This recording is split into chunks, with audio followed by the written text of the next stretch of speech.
Welcome to the Finding Families podcast, where each episode we explore different cases from our files. We identify and bring together family members with those they may never have known. Mostly, we look for unknown birth fathers, where the magic of DNA brings much needed answers to lifelong searches. I am Louise Baldock, and this week I'll be talking to Lesley and her sister Trish about their journey. So growing up, I grew up with my mum and the person I believe was my father and two sisters. But I was always felt a bit different to them, and I came along a lot later than they did. I was 10 years younger than the oldest one and 6 from the middle child. But I thought he was my dad, but I didn't really have a lot of time with him because he had TB when I was born. And he died when I was 13, but he'd been in a sanatorium and hospitals for most of that time. Oh dear. The last 6 years. So I didn't know much about him. What I do remember that I was loved by him. He was a quite quiet man, but I always thought he was my dad. Of course. But I knew he was illegitimate. And I just thought, I'd like to do ancestry and try and find out who his father was, because I thought it might give me a clue to why I was so different and looked so different to the other two sisters. And I didn't look like my mum. So I did ancestry and I tried to find out by messaging people if there was any connection, but I couldn't find any. So a couple of years ago, my sister Vicky, she wanted something to occupy her time, I think. So she went on to Ancestry and she phoned me up and she said, I've got some very big news for you. And I said, oh, what's that? And she said, my results have come back and we're not full siblings. Wow. I said, well, that's ridiculous. I said, I'm going to go back and check out my ancestry, because I wasn't absolutely sure that she was reading it correctly. So when I got home, I looked and it said no, and I could tell. And I researched that the amount of DNA that we shared wasn't the amount that it should be for a full sibling. So obviously I was really upset, Of course you were, blimey. What a thing to find out. Yeah. She's only half of your sister. It's like the world's falling apart. Yeah. Well, my other sister, the older sister, died at 37 some years ago. So, and I was thinking she would have been devastated if she'd have known. She'd have been angry, actually, with my mum for not sort of telling us, at least leaving something when she died. So I got back home very upset and I spoke to my sons, and then I had to tell them that their aunt was still their aunt, but obviously only half of an aunt almost, Yes. So that was all a bit difficult. So I said, I'd really like to find out who my real father was. So one of my sons said, look, Mum, find a genealogist, find a good company. And he said, I'll fund it, doesn't matter what it costs. And I phoned up a couple and I spoke with you, and you seemed just so warm and friendly and nice. And so I went with you. So they were absolutely gobsmacked, both of them, when within a few weeks I'd got your report. And I went round and I said, look, I said, this is just amazing. So they were saying, oh, how could she find all this out, just a few weeks? And, I explained how you sort of go back and then bring everything forward. So they were obviously very interested in all of that. Shall I just explain just a little bit there then about your report? So we established by looking at the people that you shared DNA with, who had also tested with Ancestry and some of whom had family trees, attached to their profiles, and some of them we could guess who they were. We established who your grandparents must have been, and that was a family from the London and Hertfordshire area, and another family also from the Hertfordshire area, the Simmonses and the Taylors, and they'd married into each other, and could tell you who your grandparents were. But I said to you they had 3 sons, so the Yeah, trick is knowing which of these 3 sons is your father. But I think yeah, one of the sons was probably a bit on the young side, and the other son had emigrated to Australia around the time that you were being conceived, straight from army service, and possibly hadn't come home in that time. So really, we were focusing on the oldest of those 3 sons as being the most likely to be your father. mm, That's what I think we told you, and then asked yeah, you you did. what you wanted to do really about that, and if you wanted to take the next step of contacting that man's children to see whether they might take a DNA test as well, to see if they might be your brothers and sisters. Yeah. How did you feel about that proposition about writing to them? Yeah, well, I really wanted to know. I wanted to know if there were relatives out there that I wasn't aware of. And so it's a chance you take, isn't it? Because, I mean, Mick could have said, "Oh, no, I don't want to do one." And as you mentioned, I think that if he didn't, you'd maybe try the other siblings. But I thought if none of them, well, at least I know who my grandparents were. And then you said if it was a cousin, then you'd go on to the next lot if you could find them, the Australian lot. Oh, yes, of course, yes. But then that would be tricky. So obviously, I was delighted that Mick agreed to do it. From there, I found out I'd got 2 brothers actually and a sister. So I'd never had brothers before. So that was quite unique for me. It's very odd. You feel it's like a parallel universe almost, that they were living this life very close actually to where I was living, and we could have passed each other. We probably did. In fact, we know you did, don't we? Yeah, We know that yeah, you passed each other. Because yeah, your sister, Trish, who's with you now, she telephoned me after she'd had my letter. yeah. You did, didn't you? Yeah. Can you remember that conversation? I can, because I obviously just got the letter and it didn't all connect at first. I sort of read it and, oh my God. But we didn't know for sure, did we, straight away, until my brother Mick had done the DNA test. So it can't have been Uncle Albert. It can't have been Uncle Doug. And we were sort of trying to work out if it was possible or not. But then I phoned Mick to say, had he got the letter? And he had. And it didn't connect that I knew who she was, because he said to me, you know who they are because of Lesley's George, which is now my brother-in-law. He was quite a celeb all around town. And then it all sort of came together. And I suddenly thought, oh, Lesley actually came to our house. It must have been over 30 years ago. And she sat there talking to us. And it never even knew. You just don't know what's round the corner, do you? I often think about that. It's remarkable, isn't it? You did have these connections with each other, but you just didn't know that they were there Yeah. because Leslie's biological parents lived very close to each other, and so their children grew up living close to each other. So you've passed each other and met each other without necessarily realizing the implications of that. I seem to remember that Mick told me that his wife knew George, and somebody that's a friend of Leslie's worked with Mick's wife, and there was all these connections, weren't there?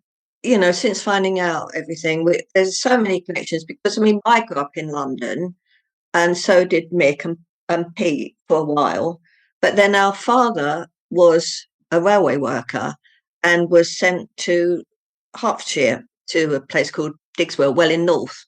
Well, when I got married, I left London and I moved to Welling, which is kind of odd. It's just such a coincidence. Yes, it is. Also, we knew of Queenie. My husband knew Queenie because she used to work in the local doctor's surgery, and our friend was practice manager there. So we knew of Queenie through mutual friends. But also, what's another strange thing is that Trisha's son Kevin and my two sons, they both used to play football, just kick about on a Thursday night football. So they knew Kev as well. They've known him for a long time. It's lovely. Then they realised they're cousins. We're actually Yeah. cousins. Isn't that lovely? I think it is. Yeah, it is, and it's remarkable, really. And I think it's almost like men. And our grandparents, although they were a long time in London, they originate from Hertfordshire, from just right. up the road. And actually, Trish, we're looking at a picture now that Trish has got of these lavender fields that are a place called St Hippolyte's, isn't it? And that's where our grandparents got married. You'll have to get some lavender bushes for the garden now, won't you? Yeah. I seem to remember the other thing that Trish told me when she rang was she remembered her mother saying that she'd had a letter Yes. before she married your father. Yeah, she did. It's going back a long way. And the only thing I can remember is I must have been in my teens, and I think we'd gone to see my nan. I don't know why it was brought up, but my mum said to me that she'd had a letter, I don't know how long before she was married, saying that a woman had either had a baby or was pregnant. And so I said, well, what did you do about it? She said, well, nothing. I was getting married, but I haven't found out until recently that she was getting married because she was expecting the baby as well by our dad. So she didn't want to rock the boat in any way, obviously. No. So she gets a letter saying that her groom has got another woman pregnant and she herself is pregnant. So Yeah. So he was a bit of a... it's a dilemma, isn't it? Thinking, well, what am I going to do? Yeah, blimey. So when I actually got the letter to say that we were possibly Lesley's relations, when I spoke to Peter and Michael, neither of them knew anything about being told this.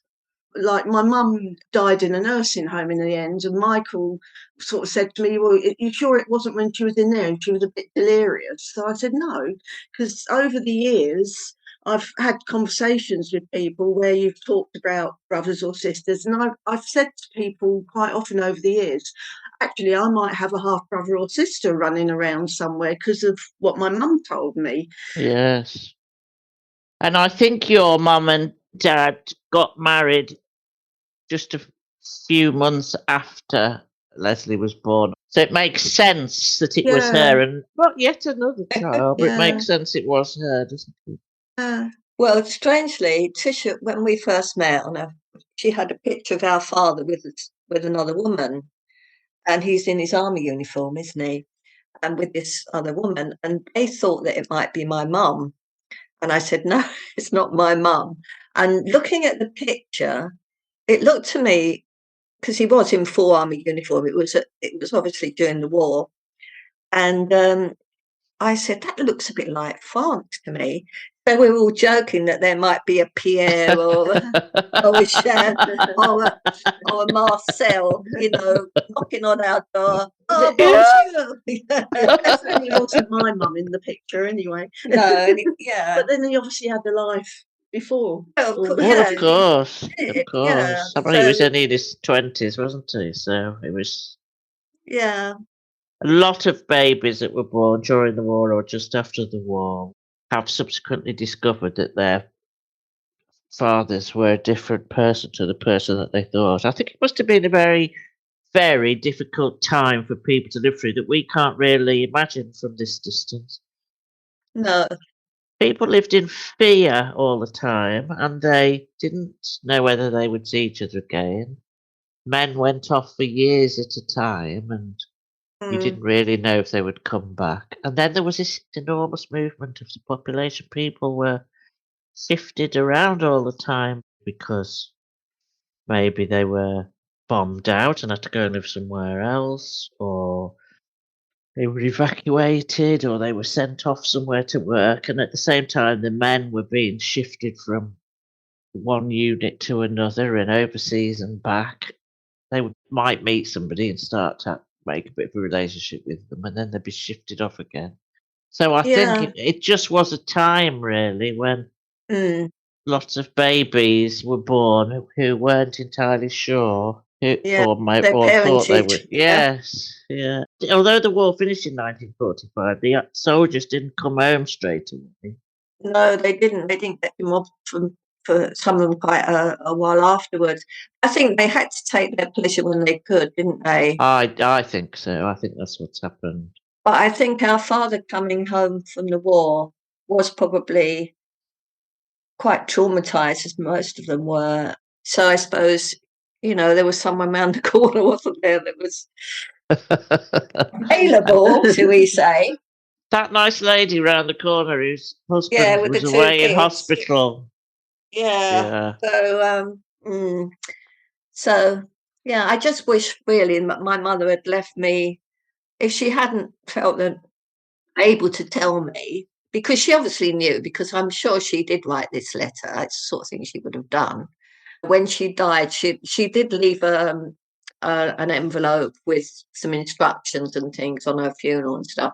If she'd have just said, "I need to tell you something," and at that point, I could have probably still met my father, Yes. or at least known about him, and met my other siblings as well when they were younger, because we're all pretty knocking off on now.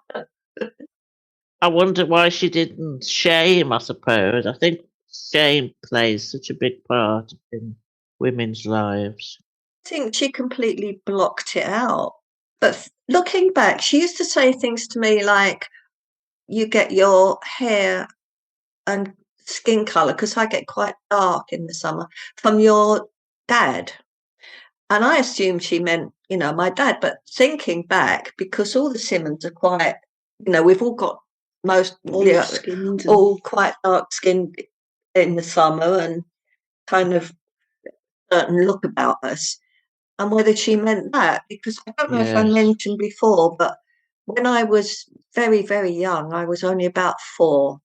My mum took me to the zoo, and my other sisters weren't there, so I assumed that it was in the school term time, and I wasn't at school, so I was probably well under 5. And I remember this man coming, and I thought, I don't know who he is. He wasn't a relative, he wasn't a neighbour. I couldn't understand why he was there. And we didn't actually go with him. I just have a feeling that he was at the zoo. And he said to my mum, what did she want to drink? And she asked for gin and orange. And I can remember him, and he had a suit and tie, and he had very dark, kind of wavy hair going back. And then when I saw a picture of my father, I thought, I think that was him. Oh, wow. So he must have known about you then, and they'd had this secret little meeting where he could see you. This is what I think, because it just would fit. And I asked Nick and Pete where at that time they were living, and they were living in Finsbury Park, and my mum was in Muswell Hill. It's very close. And Peter's Park Zoo, London Zoo, is just a bus ride away from both of them. But I don't know how she could have figured out where he lived, but my mum was pretty astute. She could have probably found ways and means, asked a few of the old neighbours or whatever, or I don't know. They might have stayed in touch, mightn't they? They may have done. He may have said, look, it's in the past, I've got a wife and kids and stuff. And she may have just accepted that she'd got a husband as well. And it works both ways, doesn't it? Of Because course, if she'd have spilled absolutely. the beans, he could have spilled the beans. Did she ever marry again after your dad died? No, she didn't. She was a very independent woman, though. She had it very tough. I mean, we had a very sort of working class, very poor upbringing. The buttons used to go in the meter instead of a shilling because she didn't have any money. Oh. metering. But yeah, she did do her best, but Absolutely. she was quite difficult in a lot of ways. But, it's all in the past, isn't it? So she had her reasons. How do you feel now that you've got an answer and you know your own story a bit better? It's strange, because in a lot of ways I feel really proud of my birth father because he was a bit of a hero, wasn't he? Yeah. In the war, it was at Dunkirk, wasn't he? Him and his brother were swimming for their lives on the boats. I think he was in Italy, and I think my brother Pete's kind of researched a lot and found out a lot. And apparently he was volunteered to go into enemy territory to pick up some wounded soldiers. He went over there and he got bombed or something, and he'd got a lot of shrapnel all in his body, and that lasted forever, Yeah. didn't it? Yeah. Yeah. He used to sit there in the armchair rubbing his leg, and I think he got shot as well. Oh dear. Sounds like a hero to me. Well, apparently at Dunkirk, because he used to swim a lot, and that was what saved him. But he saw a lot of friends die because they couldn't swim. But luckily he'd learned to swim, and it was what the saving of him. Wow. That's really amazing, isn't it? And he was only a young guy in his 20s, early 20s at that. Yeah. When you think of young men in their 20s now, the idea of throwing them into war and them Yeah, having to see all their friends die Yeah. around them, it's horrific. yeah, it is. I don't think they'd go now, would they? They'd say, no, we're not going. You can just carry Don't on without fancy us. that. Yeah, Yeah, yeah, not my cup of tea. that's right. Yeah, I mean, I'm pleased I know. I'm pleased I found out. It was very moving, your report, and reading it a few times and piecing things together. And then obviously it was lovely to meet Trish and Pete and Mick. And Are you all keeping in touch quite regularly then now? oh, yeah, because Trish is only a couple of miles from me. So we meet up, have coffee, don't we, Yeah. and stuff. Um, just before Christmas, we had a family meeting. I've met some cousins up in Cambridgeshire. They had a completely different life to us because that was our aunt's children. Oh, yes. And apparently her husband worked in the post office, didn't he? Originally, but then he got a job in the Foreign Office, and they used to travel the world with the job.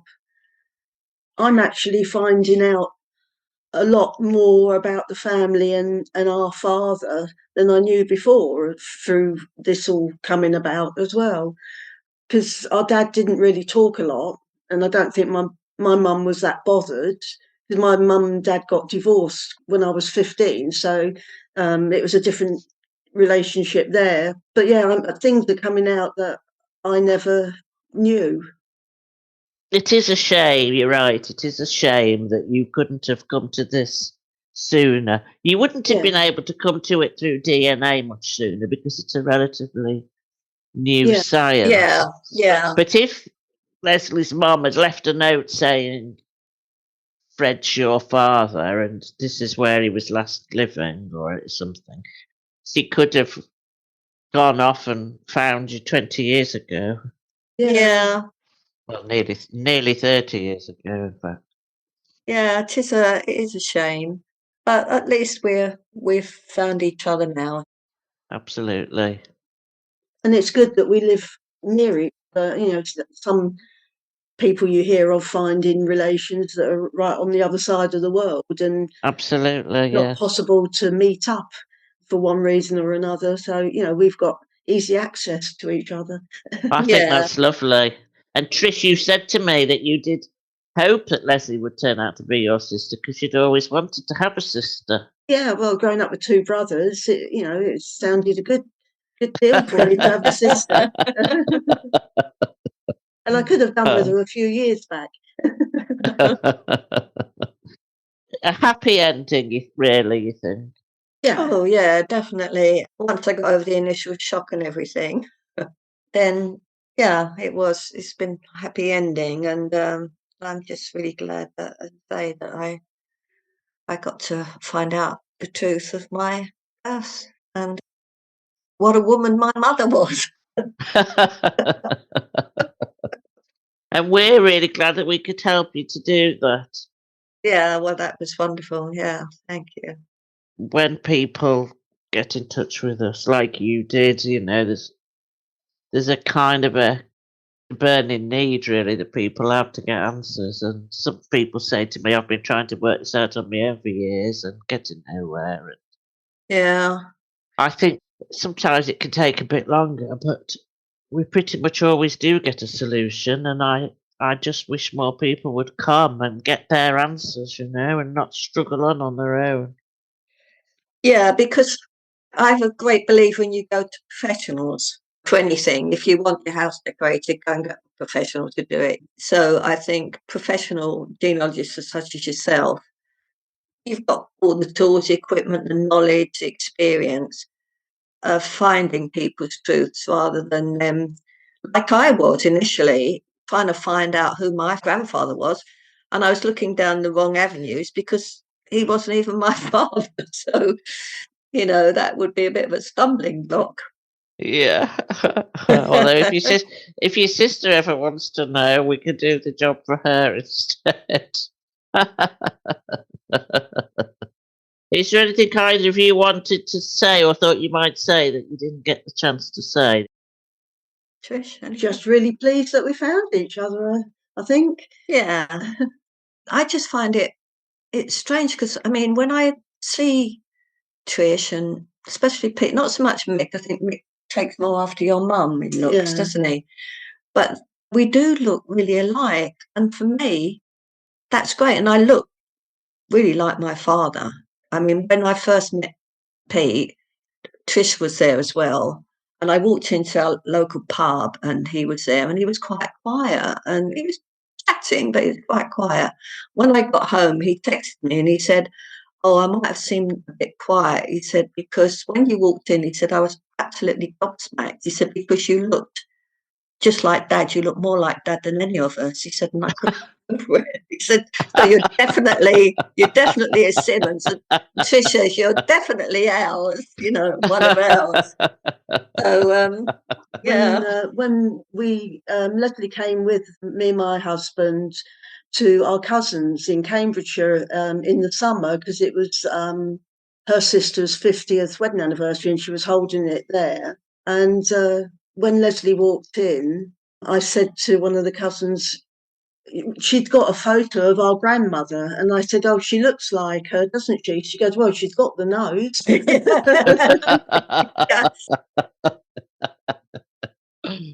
Lovely. Well, thank you both very much. I really enjoyed that. Yeah, it's been nice talking so did to we. you. Yeah. Oh, lovely. Okay.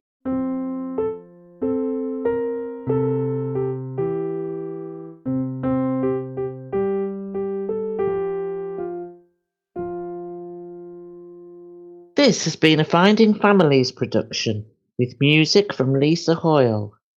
If you have a birth family search that you would like our help with, please visit our website, which is www.findingfamilies.co.uk. Goodbye.